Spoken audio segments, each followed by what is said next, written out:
네, 오늘 여러분들과 함께 나눌 말씀은 지난주의 이야기에 좀 이어지는 장면입니다. 네, 저의 늘상 말씀드리지만 저의 계획이 아니라 커리큘럼의 계획대로 오늘은 열왕기상 19장의 말씀을 여러분들과 함께 나누도록 하겠습니다. 1절부터 우리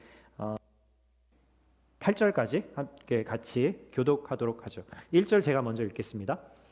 아합은 이세벨에게 엘리야가 한 모든 일과 엘리야가 모든 예언자들을 칼로 죽였다는 이야기를 해 주었습니다. 그러자 이세벨은 엘리야에게 내가 내 목숨을 죽은 여자들 가운데서 목숨처럼 되게 하지 못하면 내가 우리 신들에게 천벌을 받아 마땅하다. 엘리야는 이 상황을 보고 목숨을 지키려고 일어나 도망쳤습니다. 그는 유다의 브엘세바에 이르자 자기 종을 거기에 남겨두고 혼자서 하룻길을 가서 광야에 다다랐습니다. 그는 로뎀나무에 죽기를 기도했습니다. 여호와여, 이제 이것으로 충분하니 제 목숨을 가져가 주십시오. 저는 저의 조상들보다 나은 것이 없습니다. 그리고는 로뎀나무 아래 누워 잠이 들었습니다. 그때 천사가 그를 만지며 말했습니다. 일어나서 뭘 좀 먹어라. 엘리야가 둘러보니 머리맡에 뜨거운 수추로 구워낸 빵 한 덩어리와 물 한 병이 있었습니다. 그는 그것을 먹고 마시고 난 뒤 다시 누웠습니다. 여호와의 천사가 다시 와서 그를 만지며 말했습니다. 일어나 뭘 좀 먹어라. 내 갈 길이 아직 멀었다. 그리하여 그는 일어나 먹고 마셨습니다. 그 음식으로 기운을 차린 뒤 엘리야는 밤낮으로 40일 동안 걸어가서 하나님의 산인 호렙산에 이르렀습니다. 아멘. 네, 지난주에 엘리야의 기도 가운데 3년 반이나 가뭄이 있었고, 그리고 드디어 하늘에서 불이 떨어지면서 그 제단에 물이 가득 찬 그 제단을 마치 혀로 핥듯이 흙과 돌까지도 태워버린 그 장면을 우리가 함께 묵상했죠. 하나님이 왜 하늘에서 불을 내리셨을까? 단지 그 제단에 제물만을 태우시기 위해서 불을 내리셨을까요? 아니죠. 사실 그것을 보는 이스라엘 백성들의 마음에 불을 내려주신 거죠. 그들의 정결치 않은 마음, 하나님을 향한 그런 순전한 마음이 아닌 것들을 하늘의 불로, 하나님의 불로 정결케 하시고 태우시는 그런 이유로 그런 기적을 베푸셨다라는 사실을 우리는 잊지 말아야 합니다. 어찌됐든 여러분, 기적이라고 하는 것들을 우리가 어떤 분들은 저는 아직 그런 기적을 경험해 본 적이 없습니다 라고 말하실지 모르겠지만, 우리의 삶을 살다 보면 정말 뭐 하늘에서 불이 떨어지는 것 같은 그런 기적이 아니더라도 우리의 삶에서 이건 진짜 하나님이 하셨어 라고 밖에는 인정할 수 없는 그런 기적들이, 크고 작은 그런 기적들이 우리의 삶에서 경험되기 마련이죠. 근데 중요한 것은 그런 기적에 포커스 하는 것이 아니라, 우리가 중요한 것은 그 기적을 통해서 내 마음이 하나님을 향해서 돌이켜지는가, 하나님을 향해서 더 뜨거운 사랑을 갖게 되는가 라는 것이라는 거예요. 여러분, 지난 한 주 여러분들의 삶은 어떠셨어요? 하나님의 불이 내려와서 마치 큐티를 하는 동안에, 말씀을 묵상하는 동안에, 여러분들의 개인의 기도의 시간에 여러분들의 마음에 불을 내려서 마음을 정결케 하시는 것들을 경험하셨나요? 아니면 갈 곳 몰라 방황하는, 여전히, 그리고 비교하고 불평하는 말들로 내 영혼을 어둠 가운데로 그렇게 내버려 두셨나요? 이 질문은 지난주에 이어서 계속해서 성령님께서 우리에게 하시는 질문인 거죠. 하늘에서 불이 내려온 이후에 모든 사람들의 고백은 그거였어요. 여호와는 하나님이시다. 여호와는 하나님이시다 라고 하는 고백이었죠. 그리고 나서 이 450명의 바알 선지자들을 이스라엘 백성들이 엘리야의 명령에 의해서 다 죽여버립니다. 모조리 죽여버리죠. 이것도 의미가 있는 거예요. 그냥 그들을 죽이는 것, 잔인한 일을 행하는 하나님이 아니라 그것을 보면서 내 안에 바알을 섬기는, 우상을 섬기고 있는, 이 세상을 사랑하고 있는 그 마음들을 다 죽여 없애라라고 하는 하나님의 메시지가 거기에 담겨 있는 것이죠. 그리고 나서 엘리야가 다시 기도합니다. 다시 나타난 이유와 목적 뭐죠? 3년 반 동안 하늘에서 비가 내리지 않았는데 엘리야가 기도하면서부터 저 바다 끝에서 아주 손바닥만한 구름이 하나 올라오기 시작하면서 그것이 점점 태풍이 되고 바람이 되고 천둥이 되고, 그러면서 아주 큰 비가 내렸다라고 8장 45절에 그렇게 이야기합니다. 불이 내렸어요. 왜 불이 내린 다음에, 정결케 된 다음에는 그 다음에 뭐가 필요할까요? 우리 마음이 깨끗해지면 그 다음에 뭐가 필요하죠? 다시 은혜가 필요하잖아요. 그렇죠? 하나님이 하늘에서 비를 내려주셨다라는 그 의미는 정결케 한, 거룩하게 한 이후에 하나님의 은혜와 사랑으로 그들을 가득 채우신다라는 의미를 가지고 있는 거죠. 자, 그렇다면 이 엘리야가 그 북이스라엘에 행했던 이 기적을 통해서 모든 하나님의 일이 끝났을까요? 불 내리시고 물 내리셨으니까 이제 끝났을까요? 그렇지 않아요. 왜 그런지를 오늘 이 19장의 말씀을 통해서, 어떻게 보면 18장의 말씀보다도 더 중요한 부분이 19장의 말씀일지 모르겠습니다. 실상 우리의 관점은 하나님께 돌아선 이스라엘 백성이라고 생각할지 모르겠지만, 여전히 그 이스라엘 백성도 맞지만 엘리야 선지자조차도 하나님을 오해하고 그것에 불신앙을 가지고 있는 모습들을 오늘 발견하게 되는 거죠. 우리가 지난주에 말씀 가운데서 기억할 것이 하나 있는데요, 37절에 엘리야 선지자가 불이 내려오기 전에 하나님께 기도했던 기도 내용이 여기에 있어요. 근데 기도 내용에 두 가지가 담겨 있습니다. 첫 번째는 주는 여호와 하나님이시며, 주는 하나님이시다, 하나님은 하나님이시다, 내가 하나님 될 수 없다라는 것을 깨닫게 해주십시오라는 것이 첫 번째 기도 제목이었고, 두 번째 기도 제목은 그래서 하나님은 그들의 마음을 돌이키시는 분이시다라는 것을 알게 해달라라는 것이 기도의 내용이었습니다. 두 가지 내용이었죠. 이 두 가지 기도 제목이 다 응답이 됐을까요? 이것이 우리의 첫 번째 질문이에요. 그렇다면 불이 내리고 물이 내렸으니까 이것이 다 응답이 되었을까? 정말로 이젠 다 끝난 것일까? 하나님은 내 인생과 내 부모와 자녀와 가정과 가문 전부를 통해서 우리와 함께 하시는 하나님이시라는 그 약속을 언제라게 지키시는 분이라는 것을 모든 사람들이 깨닫게 됐을까? 또 기도한 대로 이스라엘 백성들이 진짜 마음을 돌이켰을까? 그것에 대한 질문인 거죠. 근데 이 일 이후에도 보면 19장의 이야기들을 읽다 보면 아합 왕도 이스라엘 사람들도 하나님께 완전히 마음을 돌이켰다라는 증거가 나오지 않아요. 그게 더 놀랍지 않아요, 여러분? 진짜 놀라운 기적이 일어났는데 사람들은 여전히 변하지 않고 있는 거죠. 어쩌면 갈멜산에서 엘리야가 했던 이 기도는 반만 응답되고 반은 응답되지 않은 거인지도 모르겠어요. 사람들로 여호와 하나님은 큰 기적을 일으키실 수 있는 분이다라는 것을 알게는 했지만 여전히 그들은 마음으로 완전히 돌이키지는 않고 있었다라는 거죠. 여러분, 예수님이요 이 땅에 오셔서 수많은 사람들을 만나시면서 그들의 질병도 고쳐주시고 귀신 들린 사람들을 온전케 하셨고요, 오병이어 칠병이어를 통해서 수천 명에 되는 사람들을 먹이시는 기적을 행했어도 그들은 결국 예수님을 십자가에 못 박았죠. 그리고 예수님이 징계를 받으실 때 아무도 그를 모른다라고 부정합니다. 십자가에 못 박으라 라고 군중의 한 그 보이스가 되어서 그들도 함께 소리 질렀죠. 그때도 그랬고 어떻게 보면 지금의 나도 하나님의 은혜를 경험하고 있고 하나님의 기적 같은 일들을 경험하고 있음에도 내 입으로 그렇다, 내 하나님은 나에게 이러한 하나님이시다라는 말을 고백하며 있어도 여전히 내 마음을 100% 하나님께로 돌이키지 못하고 있는 내 모습을 보게 된다라는 거죠. 강한 은혜를 체험했는데도 완전히 하나님께 내 마음을 드리지 못하고 있는 나, 뭐가 문제일까? 어쩌면요, 그런 생각이 들었어요.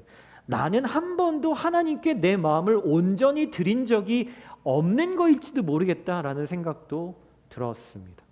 한 번도 온전히 드린 적이 없기 때문에 온전히 드린다라는 것에 대한 개념을 내가 알지 못하는 거죠. 내가 생각하는 그 수준이 늘 있는 거예요. 그래서 어쩌면은 이 엘리야의 이야기를 보면서 무슨 생각이 드냐면, 아유, 뭐 그 위대한 엘리야가 이렇게 기적을 행했는데도 안 바뀌는데 사람은 안 바뀌어. 내가 안 변하는 것도 같은 이유겠지. 이렇게 지금 살아도 내 인생 당장 망하는 것도 아닌데 하나님은 내가 안 변해도, 지금 당장 안 변해도 끝까지 나를 추적하셔서 인내하시면서 사랑하신다며, 그러면 뭐 지금은 좀 느긋하게, 날도 더운데 나도 좀 느긋하게 내 원하는 거 좀 하면서 나중에 좀 바뀌면 되겠지, 이런 생각을 하게 된다라는 거죠. 어떻게 보면 그 말이 맞는 말일지도 모르겠어요. 그런데 중요한 건 나중에 내 인생 정신 차려서 돌아보면 결국 그 선택과 행동의 후에는 오로지 내 몫이라는 거예요. 늘 어떻게 보면 그 거짓 평안이 주는 옷을 입고 있는 것이고요. 며칠 만에 혹은 길게 가봐야 몇 달 만에 사라질 그 만족에 목을 매달고 살고 있는 것이고, 늘 여기저기를 기웃거리며 낮은 자존감으로 늘 누군가와 나를 비교하고 불평을 입에 달고 살아가는 모습이라는 거죠. 언젠가 훗날에 후회하고 돌이킬진 모르지만 인생의 중요한 시기를 허비하고 만다라는 거예요. 사랑하고 사랑받아도 아까운 그 시간들을 허비하고 말게 된다라는 거죠. 그 안타까움을 깨달았을 때, 더 빨리 깨달을 때 우리가 하나님께로 돌아갈 수 있는 거예요. 여러분, 그래서 이 이야기를 듣고서 저와 여러분들이 이스라엘도 저랬으니까, 엘리야 선지자도 저랬으니까 나도 그래도 괜찮아 라고 생각하시면 될까요? 안 돼요. 저렇게 훌륭한 대단한 선지자가 저랬으면 나 정도는 이래도 되겠지라고 생각하시면 안 된다라는 거예요. 그렇게 생각하지 말라고 성경이 기록되어 있는 거죠. 결국 나중에 하나님이 7,000명의 순전한 하나님의 사람들을 지키고 계셨다라고 하는 이야기를 마지막에 밝혀주세요. 내 마음을 우상에게로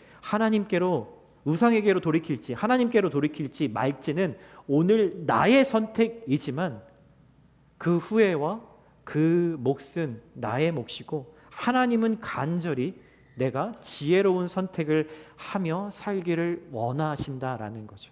여러분, 아멘으로 받으세요. 아멘. 아멘. 오늘 본문에 19장으로 넘어가기 마지막 18장의 마지막 구절은 이렇게 나와 있습니다. 여호와의 능력이 엘리야에게 내려왔습니다. 와, 엄청난 이렇게 파지티브한 앞으로 일들이 정말 진짜 막 기대되고 이런 마음이 들어요. 그래서 그는 허리띠를 동여매고 아합보다 먼저 뛰어가는데, 정말 마치 축지법을 행한 것처럼 이스라엘이라고 하는 도시에 마차를 타고 가는, 병거를 타고 가는 왕보다 더 빨리 갔다라고 이야기를 합니다. 이게 마지막 구절이에요. 그리고 19장 1절은 이렇게 이야기합니다. 아합은 이스라엘에게 엘리야가 한 모든 일과 엘리야가 모든 예언자들을 칼로 죽였다는 이야기를 해주었습니다. 그러자 이세벨은 엘리야에게 사람을 보내 말했습니다. 만약 내일 이맘때까지 내가 네 목숨을 죽은 예언자들 가운데 하나의 목숨처럼 되게 하지 못하면 내가 우리 신들에게 천벌을 받아 마땅하다. 한번 같이 읽어주실래요? 시작. 엘리야는 이 상황을 보고 목숨을 지키려고 일어나 도망쳤습니다. 그는 유다의 브엘세바에 이르자 자기 종을 거기에 남겨두고. 여러분, 18장의 마지막 구절에는 하나님의 능력이 엘리야에게 임했다라고 나왔는데 19장 1, 2, 3절을 보면 하나님의 능력으로 충만해진 엘리야가 갑자기 두려워서 도망치기 시작했다라는 거죠. 그럼 왜 그랬을까? 많은 분들이 이 부분에 대해서 엘리야가 영적인 침체를 경험했다. 큰 이렇게 은혜들을 경험하면, 기적들을 경험하면 그 다음에 그 침체를 조심해야 된다. 뭐 이런 이야기들을 하지만 사실은 좀 그런 내용과는 다른 이야기인 거죠. 엘리야의 마음에는 18장 마지막 구절까지만 해도 어떤 기대가 있었을까요? 야, 불도 내리고 물도 내리고, 야, 니네 다 봤지? 이제 변하겠구나. 이 나라가 변하겠구나. 왕도 똑똑히 하나님이 어떤 분이신지를 봤으니, 바알의 제사장들도 다 죽여버렸으니, 이제 다시 이 나라는, 이 사람들은 하나님의 나라가 되겠구나, 하나님의 마음으로 돌아가겠구나 라고 생각을 했을 거라는 거죠. 그런데 아합 왕의 아내였던 이세벨, 이 사람은 당장 엘리야를 죽여버리겠다라고 호언장담을 해요. 그랬더니 그 이야기를 듣고 그 상황을 보고 3절에 그렇게 얘기하죠. 엘리야는 이 상황을 보고 자기의 목숨을 지키려고 일어나 도망쳤다라고 이야기를 하는 거예요. 여기서 두려워했다, 상황을 보고 두려워했다라는 말, 다 이렇게 afraid라고 이렇게 번역이 되어 있지만 실제 히브리어 원어에서는 보았다라고 이야기가 나와요. 그 상황을 집중해서 거기에 넉나간 듯이 보았다라는 이야기죠. 그리고 나서 어떻게 해요? 일어나요, 도망쳐요. 점점 이 과정이 되어지는 것들을 보게 되는 거예요. 여러분, 진짜 이세벨이 죽이려고 마음 먹었으면은 그런 얘기를 굳이 할 필요가 있을까요? 그냥 자객을 보내든지 군대를 보내서 그냥 죽여버리면 돼요. 그런데 여러분, 싸움할 때 제일 안 무서운 상대가 뭔지 아세요? 바로 주먹을 날리거나 발을 날리는 사람이 아니라 막 욕을 하면서 상대방에게 말을 많이 하는 사람은 분명 싸움의 능력이 별로 없는 사람이에요.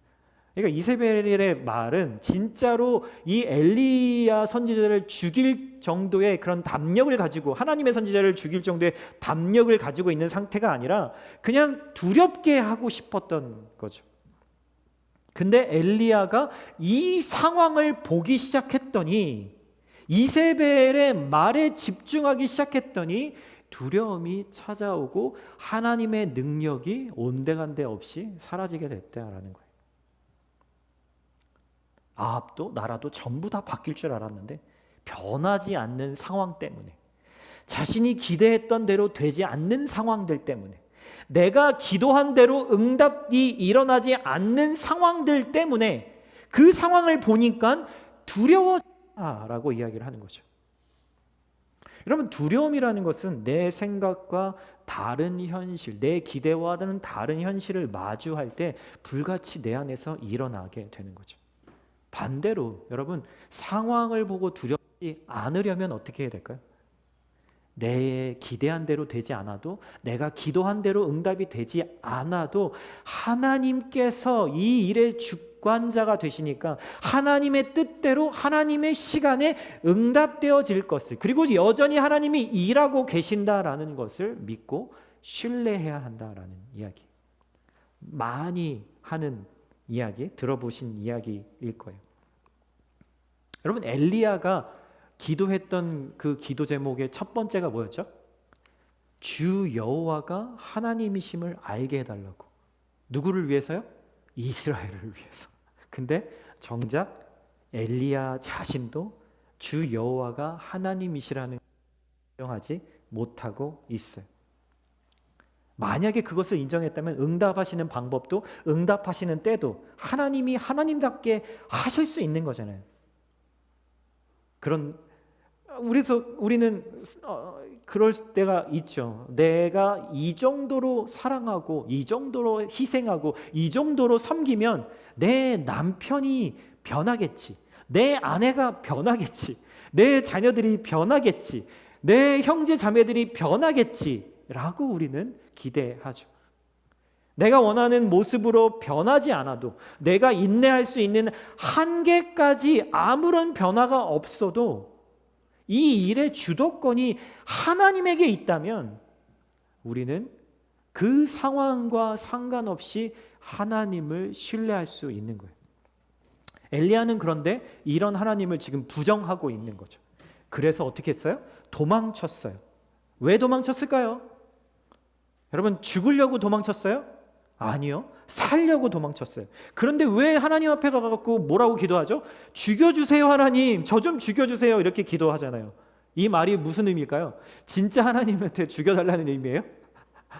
여러분들도 누군가에게 이런 얘기 한번 해본 적 있지 않으세요? 나 좀 죽었으면 좋겠다라는 말이 진짜 죽고 싶다는 얘기가 아니라 살고 싶다는 말의 이렇게 반어적인 의미이잖아요. 지금 죽여달라고 하나님 앞에 고백하는 이 말은 하나님께 지금 엘리야가 화를 내고 있는 거예요. 엘리야는 지금 하나님이 마음에 안 들어요. 뭐가요? 누구도 하나님을 부인할 수 없도록 하늘에서 불이 내려 물이 내려 했는데도, 그리고 3년 반이나 한 방울도 안 내리던 비를 폭포수처럼 내려주셨음에도 아합도 이세벨도 이스라엘 사람들도 변하지 않는 상황에 화가 나는 거예요. 근데 뭐 때문에, 누구 때문에 안 바뀌어요? 하나님 때문이라고 생각하는 거예요. 하나님이 뭘 잘못하셨는데요? 아합도 이세벨도 지금 날 죽이려고 하는데 이런 패역한 사람들을 하나님이 가만 놔두시고 심판하지 않으시는 하나님이 문제라고 분노하고 있는 거예요. 하나님, 당신이 전능자신데 공평하신 하나님이시라면 이렇게까지 안 변하는 사람들을 하늘에서 다시 불을 내리시든지 심판하셔야 되는 거 아닙니까? 그런데 왜 가만히 계세요? 저에게 뭔 능력을 주셔서 저들에게 그 심판을 행할 수 있게 해주셔야 되는 거 아니에요? 근데 하나님은 거기에 따라주지 않는 거예요. 엘리야의 계획, 엘리야의 의도대로 하나님이 따라주지 않고 계신 거죠. 여러분, 그 과정을 한번 살펴볼게요. 엘리야가 도망친 곳이 북이스라엘이고, 북쪽이 이스라엘 그리고 남쪽이 유다라는 나라로 나눠졌잖아요. 근데 어디까지 도망쳤냐면 남쪽 유다의 맨 끝, 맨 남쪽까지 도망쳤어요. 그게 브엘세바라고 하는 가운데 있는 그 지역입니다. 네. 브엘세바라고 하는 곳까지 도망쳐요. 나라를 넘어서 그 유다의 끝 남단까지 도망친 거예요. 그리고 나서 거기서 더 남쪽으로 도망치기 시작하면 이제는 광야로 들어가게 되는 거죠. 어디 광야요? 이스라엘 백성들이 40년 동안 헤매던 바로 그 광야로 도망치게 되는 거죠. 이세벨의 손이 미치지 않는, 갈 수 있는 한 최대한 멀리 간 거예요. 그리고 브엘세바에서 자기 종은, 데리고 왔던 그 종은 한 명 남겨두고 혼자서 이제 광야로 가는 거예요. 여러분, 혼자서요. 여러분, 광야는요 무서운 곳입니다. 여러분 혼자서 광야에 들어갈 그런 용기가 있으세요? 아무런 준비도 없이 광야로 들어간다라는 것은 죽겠다라는 말이기도 하죠. 하룻길을 가고 혼자서 로뎀나무 아래 앉아서 죽여달라고 하나님께 기도하죠. 여러분, 로뎀나무를 되게 아름다운 나무로 생각하실지 몰라서 제가 사진을 갖고 왔는데, 별로 아름답지 않습니다. 그냥 저거는 그래도 좀 큰 로뎀나무이긴 하지만 그냥 부시예요, 부시. 그 뉴멕시코에 가면은 그런 부시들이 정말 온 천지에 널려 있죠. 완전히 광야에 있는, 뭐 그늘을 완전히 제공해 주지도 못하는 그런 나무예요. 어찌됐든 거기에 가서 죽여달라고 기도하면서 뭐라고 말하냐면, 하나님 저 죽여주세요. 그러면서 그 다음에 뭐라고 얘기하냐면, 저는 저희 조상들보다 나은 것이 없거든요 라고 이야기를 합니다. 그냥 얼핏 보면은 되게 겸손한 이야기인 것 같아요. 저는 정말 그렇게 저희 신앙의 그 위대한 선배들보다도 못한 사람이니까 저는 그냥 이쯤 하겠습니다. 저 죽여주세요 라고 하고 있는 거예요. 그런데 이 말 뜻이 그 당시 사람들에게는 어떻게 이해가 됐냐면, 엘리야와 모세를 지금 비교하고 있는 말인 거예요. 엘리야가 지금 모세라고 하는 사람과 자신을 비교하고 있는 말이에요. 지금 엘리야 선지자가 광야에 들어가서 결국에 갔던 곳은 뭐냐면 호렙산이라고도 하고 신의 산이라고도 불리는, 아시죠? 광야에서 모세가 하나님을 만나고 40일 동안 만나고 내려와서 뭘 가지고 내려오죠? 십계명 돌판을 가지고 내려왔는데 거기서 이렇게 그 우상을 또 섬기고 던져서 깨트리고 했던 그곳이 바로 신의 산이잖아요. 여러분, 모세가 하나님과 거기서 교제하고, 근데 그 교제하시면서 하나님이 자신을 어떻게 보여주시냐면 불과 구름과 천둥과 안개와 번개로 임하셔서 모세에게 나는 이런 하나님이야 라는 것을 말씀하시죠. 이집트에서 모세가 이스라엘을 구출해낼 때 10가지 기적도 베푸셨잖아요. 하나님은 왜 모세에게 했던 것처럼 지금 나에게 안 해주시냐라고 지금 따지고 있는 거예요. 저는 저희 조상들보다 나은 것이 없습니다라는 것은 뭐냐면 모세한테는 이렇게 해줬으면서 왜 나한테는 이렇게 안 해줍니까? 라고 지금 따지고 있는 거예요. 내 생각엔 하나님이 돌이키지 않는 이세벨과 사람들에게 전염병을 보내시든지 불을 내리시든지 모세에게 했던 것처럼 그렇게 행하시면 될 텐데 왜 그렇게 안 하시냐라는 거예요. 하나님이 내 뜻대로만 움직여 주시기만 하면 내 계획대로 일을 아름답게 끝낼 수 있을 텐데 내가 원하는 대로 왜 하나님이 움직이지 않으시냐라는 거죠. 여러분, 지금 이 대단한 선지자 엘리야 선지자의 죄가 보이시나요? 엘리야 선지자는 어느 순간 자신이 하나님이 돼서 하나님을 내 뜻대로 조종하려고 하고 있고 내 뜻대로 안 움직이는 하나님께 분노하고 있는 거예요. 그럼 저와 여러분도 그러고 있지는 않으세요? 여러분들이 하고 있는 불평은 궁극적으로 하나님을 향한 것이라는 사실을 아셔야 돼요. 다른 사람들에게 혹은 내 자신에 대해서 불평하는 그 어떤 것도 그 불평의 근원은 하나님을 향해서 하고 있는 불평이라는 사실을 아셔야 돼요. 그러니까 나는 조상들보다 나을 게 없습니다라는 말은 겸손한 말이 아니라 아주 엘리야가 교만해진 상태의 고백이었던 거죠. 여러분, 이 엘리야 선지자가 이렇게 교만했었나라는 사실을 마주하는 게 참 놀랍기도 하지만 더 놀라운 것은 이 성내고 있는 분노하고 있는 엘리야를 하나님은 5절에 뭐라고 말씀하시면 어루만지시면서 말하셨다라고 얘기하죠. 뭐라고요? 야, 뭐 좀 먹어라. 몸을 이렇게 어루만지시면서 그 분노하면서 그 막 정말 이렇게 화를 내고 있는 아이 같은 그 엘리야 선지자에게 갓 구운 빵과 시원한 물을 먹이시는 거죠. 저도 어릴 적에 아빠한테 아버지한테 막 그 혼나면, 아버지가 어머니한테 제 밥도 주지 마 이렇게 가끔 그런 말씀하시잖아요. 그러면 나중에 아버지 몰래 밥을 챙겨주시는 어머니가 떠오르더라고요. 이렇게 지금 엘리야 선지자를 하나님이 대하고 계신 거예요. 그리고 19장 8절에 이렇게 이야기를 하죠. 그 음식으로 기운을 차린 뒤 엘리야는 밤낮으로 40일 동안 걸어가서 하나님의 산인 호렙산에 이르렀습니다. 여러분, 브엘세바에서 호렙산까지의 거리는 한 350km 정도, 한 270마일 이 정도 되는 거리예요. 그렇다면 밤낮으로 걸었는데 40일이 걸렸다라고 한다면 하루에 어느 정도 걸어야 그렇게 될까요? 만약에 하루에 한 20-30km 정도를 걷는다고 한다면 많아야 12일에서 길게 15일 정도면 충분히 걸어갈 거리거든요. 아무리 넓게 잡아도 20일 안에 갈 수 있는 거리예요. 근데 40일을 걸어서 거기를 갔다라는 거예요. 여러분, 왜 이렇게 오래 걸렸을까요? 분명히 하나님의 천사가 보내준 빵과 물을 먹고 다시 기운을 차렸단 말이죠. 왜요? 하나님께 반항하고 있는 거예요. 지금 하나님이 못마땅하거든요. 하나님에 대한 열정이 사라졌거든요. 가다 멈추다 그런 상황으로 가지 않았을까 유추해 볼 수 있는 거죠. 그리고 오늘 이 이야기의 클라이막스에 다다릅니다. 9절에 이렇게 얘기하죠. 그때 이제 호렙산 시내산에 이르렀을 때 여호와께서 엘리야에게 물으십니다. 뭐라고요?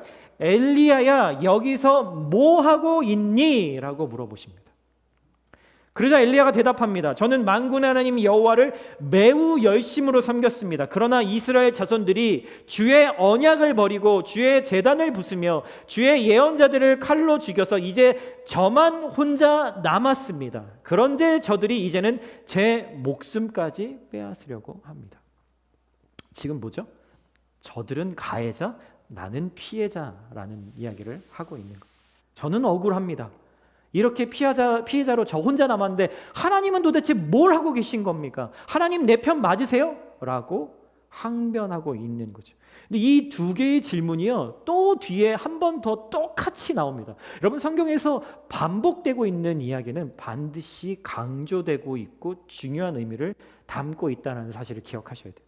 여기서 뭐 하고 있니? 라는 질문은요, 야, 네가 있어야 할 곳은 여기가 아닌데 왜 여기에 와 있니? 라고 하는 말이에요. 하나님이 밥도 먹이시면서 이끄신 곳이 이곳 호렙산이었을까요? 아니에요. 하나님이 이끄시는 곳은 호렙산이 아니라 아합과 이스벨, 그리고 돌이키지 않는 이스라엘 사람들이 있는 곳, 바로 그곳이 엘리야를 하나님이 이끄시는 곳, 엘리야에게 소명으로 주신 그곳이었다는 거죠. 그런데 엘리야는 두려움에 거기서 도망쳐서 하나님께 따지러 온 거예요. 너 여기서 뭐해? 라는 말을 보니까 여러분, 왠지 어떤 한 장면하고 오버랩되는 그 성경의 한 이야기가 떠오르지 않으세요? 창세기에서 하나님이 먹지 말라고 하셨던 그 선악과를 먹은 후에 하나님을 피해서 숨은 아담과 하와의 모습인 거죠. 하나님이 숨어있던 그들에게 야, 너 뭔 짓을 한 거야? 라고 묻지 않으셨어요. 이미 어떻게 되는 사정인지 하나님 다 알고 계셨으니까. 굳이 네가 어디 있느냐라고 하나님이 모르셔서 물으셨을까요? 아니에요. 이 말에는 의미가 담겨 있는 거죠. 지금 네가 있는 곳이 네가 있어야 할 곳이 아니잖아. 장소를 말씀하시는 게 아니에요. 그 마음의 중심이 지금 어디에 있는지를 이야기하는 거죠. 왜 엉뚱한 곳에서 숨어 있어? 네가 있어야 할 곳은 내 말씀이 있는 곳이잖아. 나와 교제해야 하는 그 자리잖아. 지금 네가 부끄럽고 두려운 까닭은 네가 나를 등졌기 때문이야. 네가 나를 벗어나는 순간부터 그 두려움이 너를 사로잡을 거야. 네가 지금 어째서 여기서 이러고 있니? 너 여기 있을 곳이 아니야. 너는 모세가 이곳에서 나를 만나서 그렇게 보여줬던 그 능력을 얻고 싶겠지만 네가 여기에 오지 않아도 나는 널 보낸 그곳에서 늘 너와 함께하고 있었거든. 내가 너를 선지자로 세웠을 때부터, 아니 그 전부터 너를 준비시키고 훈련시킬 때부터 나는 너를 단 한 번도 떠난 적이 없어. 내가 너와 함께 한다면 하늘과 땅의 모든 권세도 너와 함께 한다는 사실이잖아. 그러니 네가 지금 있을 곳은 내가 너에게 맡겨준 소명의 자리, 그 자리에 있어야 하는 거지 여기에 와서는 안 되는 거지. 너 혼자 살겠다고? 아직도 뒤뚱거리면서 방황하고 있는 그 사람들은 어떡하고? 그들을 심판해 달라고? 그것은 내 권한이거든. 나는 그들을 구원할 거야. 그리고 너도 구원할 거야. 너는 모세처럼 나도 세워달라고 날 찾아왔지만 그 사이에 내 백성들이 얼마나 이세벨에게 핍박을 당하고 있을지 넌 생각해 봤니? 네가 그러고도 이곳에 한가하게 있을 참이야? 이런 하나님의 말씀이 그 질문 안에 담겨져 있는 거죠. 엘리야 선지자가 뭔 대답을 했겠어요? 그랬더니 11절에 이렇게 이야기가 진행됩니다. 여호와께서 말씀하셨습니다. 산으로 가서 여호와 앞에 서 있어라. 이제 내가 곧 지나가겠다. 그러고는 크고 강한 바람이 불어와 여호와 앞에서 산을 가르고 바위를 부수었습니다. 그러나 여호와께서는 그 바람 속에 계시지 않았습니다. 바람이 지나간 뒤에 지진이 일어났습니다. 그러나 여호와께서는 그 지진 속에도 계시지 않았습니다. 한번 읽어주시겠어요? 지진이 물러간 뒤에는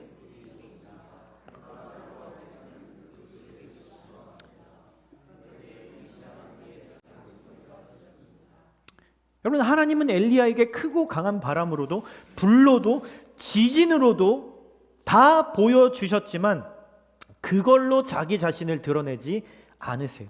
오히려 하나님께 분노하며 나 그냥 죽여주세요 라고 떼쓰고 있는 엘리야를 부드럽게 어루만지시면서 뭘 좀 먹어 라고 말씀하시듯이 작은 소리로 말씀하세요. 하나님의 작은 소리였지만 분명히 하나님 자신을 드러내시는 거죠. 나는 너에게 소명을 준 여호와 하나님이다. 그런데도 엘리야는 한 번 더 똑같은 억울함을 토로합니다. 그러자 엘리야가 이렇게 얘기를 해요. 여호와께서 엘리야에게 말씀하셨습니다. 내가 왔던 길로 돌아가 다메섹 광야로 가거라. 너는 그곳에 가서 하사엘에게 기름 부어 아람 왕이 되게 하라. 하나님이 지금 이스라엘 바깥에 있는 다른 이방 나라를 사용해서 이것을 심판하시겠다, 다시 구원의 길로 이끄시겠다 말씀하시는 거예요. 또 nim시의 아들 예후에게 기름 부어서 이스라엘의 왕이 되게 하고 이스라엘 아방의 후임 왕을 미리 세우시겠다라고 이야기를 하는 거고요. 너의 후임도 엘리사 선지자를 통해서 내가 계획하고 있다라고 말씀하시는 거예요. 그러면서 하사엘의 칼을 피해 도망치는 사람은 예후가 죽일 거고 예후의 칼을 피해 도망치는 사람은 엘리사가 죽일 것이다. 그러나 내가 바알에게 무릎을 꿇지 않고 입을 맞추지도 않은 사람들 7,000명을 이스라엘에 남겨두었다. 하나님의 계획은 엘리야의 계획과 다르다.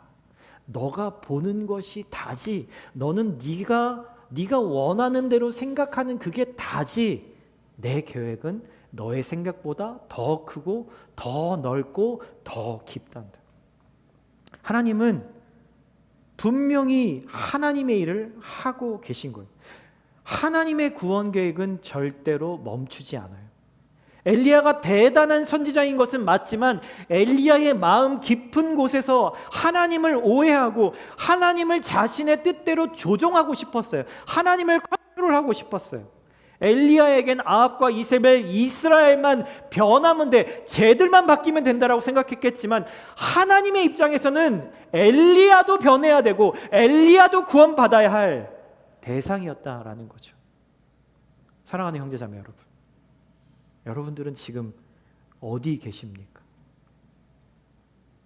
5824 트레이드 윈드 주소를 말씀드리는 게 아니고요, 묻는 게 아니고요, 여러분들이 살고 있는 집의 주소를 묻는 것이 아니라 여러분들의 삶의 목적이 지금 어디에 있냐라는 거예요. 그러니까 어디에서 지금 무슨 의도로 뭘 하고 있느냐라는 거죠. 그곳이 하나님이 있으라고 소명으로 준 자리가 맞느냐라고 묻고 있는 거예요. 그럼 하나님이 있으라고 하신 곳에 있기가 힘드시죠? 네, 힘든 게 너무 당연합니다. 네, 저도 힘들어요. 여러분들도 소명의 자리에 있으신다면 쉽지 않으실 거예요. 왜요? 소명의 자리는 늘 좁은 길이거든요. 힘들지 않다면 뭔가 잘못된 거예요. 힘들지만 왜 내가 이곳에 있어야 할 곳이냐면 거기서 그들에게 내가 가지고 있는 것 조금 나눠주기 위해서 하나님이 소명의 자리에 있으라고 한 것이 아니에요. 여러분, 착각하지 마세요. 하나님이 나에게 소명의 자리에 있으라고 말씀하시는 이유는요, 온전히 나를 위한 거예요. 나를 위한 거. 내가 변하기 위해서, 나를 변화시키기 위해서 소명의 자리에 있게 하시는 거예요. 그들을 변화시키는 것이 목적이 아니라 내가 변하는 것이 목적인 곳이 바로 소명의 자리라고요. 물론 나를 통해서 다른 사람에게도 은혜를 끼칠 수 있죠. 하지만 그게 우선순위는 아니라고 말씀드리는 거예요. 그래서 다른 사람들이 변하지 않는다고, 내가 이만큼 해줬는데 저 사람은 이만큼도 해주지 않는다고 불평할 이유가 없는 거예요. 왜요? 내가 변하는 것이, 내가 성장하는 것이, 내가 성숙해지는 것이 하나님의 목적이거든요. 엘리야가 엄하게 호렙산으로 갔지만 엘리야가 있어야 할 곳은 방황하는 영혼들이 있는, 하나님의 말씀이 있는 그곳이었어요. 여러분, 어떨 때 크리스천이 가장 불행해지냐면요, 소명의 자리가 생계의 자리로 바뀌면 그때부터 불행해집니다. 소명의 자리에서 소명을 붙들고 있을 때 하나님이 나의 필요를 채워주시는 것이, 그게 하나님의 방법이에요. 여러분, 이게 크리스천이 이 땅을 살아가는 방법이라고요. 여러분, 어디에서 지금 뭐 하고 계신 건가요? 오늘 말씀을 통해서 내가 지금 소명의 자리에 있지 않다면 여러분, 빨리 돌이키시고 소명의 자리로 돌아가셔야 합니다. 하나님은 소명을 붙드는 나를 위해서 그분의 선하신 계획을 가지고 계심을 믿으세요. 여러분, 하나님의 능력은 내가 언제 주어지냐면요, 소명의 자리에 있을 때 주어집니다. 하나님의 능력을 주시면, 하나님이 이거 채워주시면, 하나님이 이걸 해결해 주시면 제가 그때 갈게요. 아니요. 여러분, 하나님의 방법은 그렇지 않아요. 먼저 내가 그 소명의 자리에서 소명을 감당하기 시작하면 하나님이 나에게 필요한 것들을 그때 부어주시기 시작하십니다. 그게 하나님의 방법이에요. 이게 믿음과 순종이기 때문이죠. 이게 하나님을 신뢰하는 사람의 행동이기 때문이죠. 여러분, 하나님께서는 여러분들이 소명의 자리에 있을 때 하나님의 선하신 계획을 그대로 이루어 가실 거예요. 여러분, 그 계획이 궁금하지 않으세요? 하나님이 나를 향하신 그 선하신 계획이 도대체 뭘까? 정말 하나씩 하나씩 마치 선물 하나씩 포장을 풀러내듯이 보고 싶지 않으세요? 궁금하지 않으세요? 여러분, 궁금하시다면 그 세미한 음성으로 여러분들에게 말씀해 주시고, 너를 향한 계획은 이거야 라고 나를 만족해 하시는 그 음성을 들으셔야 해요. 오늘 엘리야가 넘어지고 또 이스라엘이 넘어졌던 그 자리, 여러분은 다시 그 자리에 가지 마시고 하나님이 여러분들에게 주신 그 소명의 자리로 다시 돌아가서 하나님과 함께 친밀히 교제하시면서 그 능력과 은혜를 온전히 누리시기를 예수님의 이름으로 축복드립니다. 아멘.